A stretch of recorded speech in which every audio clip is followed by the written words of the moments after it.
Thank you very much for listening to this week's talk on the Sedra of Kisovo, which means when you will come in, when you will enter, speaking in the singular to each and every one of us individually, talking about entering into the promised land, entering into the land of Israel.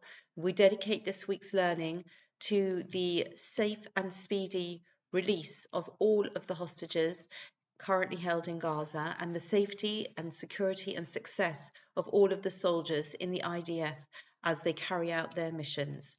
And we are now going towards the end of Ellul. This is the third Shabbat in the month of Ellul, the unique opportunity for us to really set ourselves up to enter Rosh Hashanah, to enter the month of Tishri, and have the right attitudes and having focused on doing what we're meant to do in this gift of the month of Elul. And I think that we can look at the Sedra of Kisovo and see pointers that connect so beautifully with the themes of Rosh Hashanah, even though there's no explicit mention of Rosh Hashanah, but certainly in terms of attitudes and allusions, we can find plenty to really propel us forward towards Rosh Hashanah. The first is looking at the declaration that the farmer makes when he brings the first fruits to the temple in the times of the temple, to the Kohen, to the priest. And then the other aspect that we look at is the idea that the consequences of not serving Hashem with the joy that we need to imbue all our actions with, and that's the opposite really of the beginning of the Sedra, which is very joyous and talking about celebrating a successful harvest, bringing the choice of the crop to the Kohen, to the Bet HaMikdash on the one hand, and then later on in the Sedra we deal with the very severe consequences of not listening to Hashem, and how do we marry those together. And we can see how we can connect both of these to Rosh Hashanah and to the principal symbol of Rosh Hashanah, which is the shofar. So without further ado, just going straight into the beginning of the Sedra and the declaration that the farmer makes, we see Vahaya, this is chapter 26, verse 1. V'haya ki sava el haaretz la'asher Hashem Elohecha nosein lecha nachla v'yirishta v'yashavta ba. When it will happen that you come to the land, you enter the land that Hashem your God is giving you. This is in the present tense, and this is an ongoing process, an ongoing gift, and this is not something that we can say we've been given it and that's it. We are constantly receiving, and we are constantly having to work to merit that gift as an inheritance, and you shall take possession of it and dwell in it. V'lokachta mireshis kol pri ha'adama, and you will take some of the first to ripen from every fruit of the ground, asher tovi ma'aretzecha, which you gather from your land, asher Hashem Elokecha nosein loch, that your God is giving you. V'samta batena, you will put it in a basket. V'halachta el hamakom asher yivchar Hashem Elokecha, and you will go to the place that Hashem your God will choose. L'shaken shemo sham, to cause His presence, His name, to dwell there. Uvasa el hakohen asher yiyeh bayomim hahem. You should come to the priest who is present in those times. Va'amarta elov, and you will say to him, Higadati hayom laHashem Elokecha. I am declaring to God, your God, Ki vasi el haaretz asher nishba Hashem la'avosenu laseis lanu. I have come to the land which God swore our fathers to give us. And with this declaration of the first fruits, with this the very beautiful process that was involved, that the farmer would go to the field at the beginning of the ripening of the harvest, and he would put a ribbon or some kind of mark on the fruit that was ripening first, and already earmarking from the outset the fruits that would go into the basket to bring this very special offering. And this is absolute renewal, because if you think that the crop will then go through a process of ripening, and at the beginning when the farmer puts his marker on the specific fruits, those are the only fruits that can be seen. But at the end of, when everything is ready for harvest, you can imagine a whole orchard, a field ready, and it would then be difficult to identify if you hadn't earmarked it at the outset. And this is showing how our service of Hashem is something that starts with the conception, with the outset. It's not something that we arrive at and we say, oh yes, I need to quickly grab some fruits and take them to Hashem. Our gratitude to Hashem, our connection to the fact that we have been blessed with a field full of produce, that is something that at the very beginning, when it was uncertain, when we didn't know that the harvest was going to succeed, we are already planning to give that to Hashem as an acknowledgement of the fact that everything is a gift from Hashem. Nothing is random. Nothing is purely the result of my efforts and all of the plans that I made, the hard work that I may have put in. Yes, they are important. Yes, they show that we are partners with Hashem. But we can never sit back and say, yes, it was my efforts, my strength that meant that this crop would succeed. We are acknowledging Hashem, and we are expressing gratitude for this wonderful gift. And then, if we look at a word, in this week's, from the verses that I read, Mireshis kol pri ha'adama, from the first of all the fruits of the ground. This word reshis contains the root rosh, head. And we can find a similar concept when we look at Rosh Hashanah, specifically the mitzvah that is most associated with Rosh Hashanah, which is the blowing of the shofar. And when we see that Rosh Hashanah in the Torah is referred to as Yom HaZikaron, Yom Teruah, and the concept of judgment, of Yom Hadin, is something that is developed later in the rabbinic sources, but in the Torah, it is actually the mitzvah of shofar blowing that is mostly associated with Rosh Hashanah.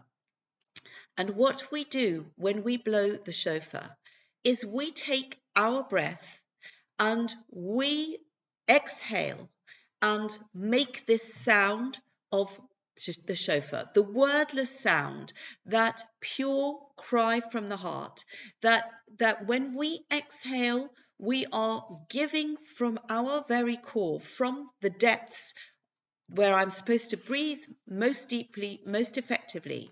And in this way, we are actually connecting and remembering, and the fact that Rosh Hashanah is referred to in the Torah as Yom HaZikaron could be one of the things that we are remembering, is the creation of Adam Harishon, the first human being, who was created when Hashem blew through his nostrils, this living, this breath exhale of Hashem that transformed Adam Harishon from a lump of clay into a living being, sentient, speaking human being. And so this is the connection that we can actually see in the word and also in the theme, in the concept that by breathing life into me, Hashem is giving me a gift. And when I am exhaling, when I'm exhaling into the shofar, when I'm performing the mitzvah of tekiyas shofar, of blowing the shofar, of listening to the sound of the shofar, transporting myself back to the first man who was created with the breath of Hashem. And the Medrash tells us that the Adam Harishon was actually created on the Mizbeach of the Beis Hamikdash. So the very place that we are bringing our first fruits to, we can also remember at this time of year, as we are progressing towards Rosh Hashanah very quickly, we are going to think that this is something that is connecting me to the first fruits that we read about, to this idea of acknowledging Hashem's hand in every aspect of my life, in the produce of the fields, in the produce of the orchards, in the breath of my body that gives me life, that enables me to perform actions and live. And this is something that is connecting us to the themes of Rosh Hashanah. And it is no coincidence, literally, to use the word that Amalek perhaps is most associated with, that before we read the portion about the first fruits, where we see the hand of Hashem in everything, even in areas that we have worked very hard ourselves, we see, and I will show you in the Tikkun, because we can see this is Zohar Es Asher Asa L'cha Amalek. This is what we read at the end of last week's Sedra, and this is Parashas Zachor that we read on the Shabbos before Purim. The next paragraph is V'haya ki savo el ha'aretz, and this is the paragraph that talks about the involvement of Hashem in every aspect of our lives. And really, Amalek is the epitome of a belief, a value system, of a way of life and actions that deny the involvement of Hashem, that say everything is chance. There's no rhyme, there's no reason, there's no obligation. I can do what I like, when I like, to whom I like. And then to completely contradict that, to the antidote for the forgetfulness of Hashem that is represented by the deeds and the beliefs of Amalek, we have, taking us towards Rosh Hashanah, the beautiful, happy simcha of the first fruits and how that links towards the mitzvah of blowing and listening to the shofar. And when we go further, this Sedra of Kisavo, which is read before Rosh Hashanah, and there's very somber warnings deeper into the Sedra, and we see those in chapter 28, verse 15, and the verse reads, V'haya im lo tishma b'kol Hashem Elokecha lishmar la'asos es kol mitzvosov v'chukosov asher anochi mitzavcha hayom. And it will be, if you do not listen to the voice of Hashem your God, to guard and to perform all of his commandments and his statutes that I am commanding you today, uva alecha kol haklalos ha'ela v'hisigucha. And all of these curses will come upon you and overtake you. And this section, which enumerates in frightening detail all of these consequences of not listening to Hashem, this is a real contrast to the joyous outset of the Sedra. And I think that we should really call it V'haya im lo tishma, because the word, using the term klolos, curses, it is not just a set of curses that some weird wizard is going to conjure up. These are the actual events that will happen when we fail to observe, when we do not listen. And we echo this daily when we say the second paragraph of Shema, V'haya im lo tishmu. And this is something that we need to, especially as we go towards Rosh Hashanah, that in an ideal world, we should want to serve Hashem. But sometimes we need the carrot and stick of reward and punishment to sober us up. If we can't do it for the positive reasons, then let us observe the mitzvahs, because we don't want the horrific consequences that come upon us if we fail to listen to the voice of Hashem. And then there is quite a perplexing verse in terms of the reason that is pointed out above all others that we actually come to have to endure these curses. And that is chapter 28, verse 47. Tachas asher lo avadata es Hashem Elokecha besimcha uvetuv levav merov kol. The word tachas is actually difficult to translate. I've got here in the Gutnick because tachas actually means underneath. And I think that when something is underneath, then it's always going to be not the top. It's the least good of all the options. And I think that's what's being conveyed. We have chosen from the bottom of the pile as opposed to the top of the pile. And what is it that we have chosen, what we failed to do? That we did not serve Hashem, your God, with joy and with a full heart, with gladness of heart, because you had an abundance of everything. And I think that we can trace back the place of weakness where we will lack the simcha. And that is, we're looking at the first fruits. And if we are cultivating the gratitude and the joy as we pluck those delicious fruits that are also so connected to the land of Israel, Rashi tells us that the gifts were specifically from the 7 species, the Sheva Minim, that are associated with the land of Israel. And to see everything as a gift and a blessing, whether it is our fruits, whether it is our breath, and that is going to bring us to a state of joy. We have challenges in our life. Things are going to be difficult in various time periods of our personal lives, of our national lives. But when we are able to keep front and center and back focus on the gratitude that we are being educated with in the midst of Bikurim, and thinking about the breath and how the Rosh Hashanah connects to the rachis of the fruit.